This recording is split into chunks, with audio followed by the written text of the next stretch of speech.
znam i zato joj ne dopuštam da me pozdravi kao caricu, već je grlim kao da mi je baka. Znam da je nepristojno piviti u nekoga, vidim i da me mama pokorno gleda, ali prosto ne mogu da odvojim pogled od Gospele Euriope. Ona je veoma lepa i veoma otmena. Ima 65 godina. Vidi se da je slovenskog porekla.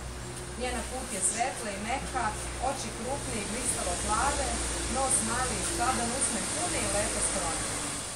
Obučeno je u jednostavnu haljinu od modro plave tkanine, koja liči na monašku odoru i na tuniku majstora života. Gospela Euriopa je pristupačna, srdačna i iskrena. Rado se smeje. Govori i ustima i očima i čelom. Glas je pomalo promukao i uzbudio kao šapati stane. U njoj treperi radost. U njoj gori plamen vere. Iz nje isijava dobrota. Snažna je dušom, a plaka i stidljiva kao devojčica.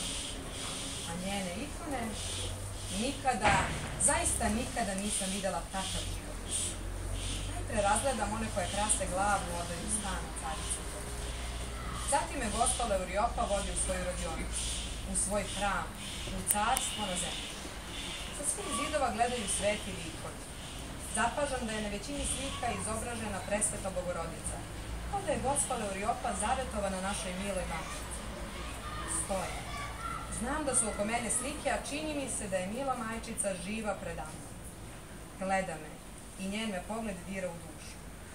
Stojim ruku prekrštenih na grudima, treseno plačem. Gospela Euriopa zuri u mene širom otvorenih očiju, zanemela. I ona plače. Ja ne znam šta mi se događa, ona zna, zato plače. Kasnije mi nudi da ako želimo da berem neku ikonu. Uzimam jednu Bogorodicu orancu, urađenu jarkim, purpurnim tonom. Slika je malog formata i moći ću da je nosim ispod haljine, skrivenu u vrećici okačenoj u pojas. Ljubim je i privijam u sebe, a lice mile majčice sija kao sunce i greje me. Neka ti majka, pobednica i pobedonosnica pomogne da okončaš ono što je započela carica Jelina. I neka te poštedi Jelinine tegovne sudbine. Kaže mi Gospela Euriopa.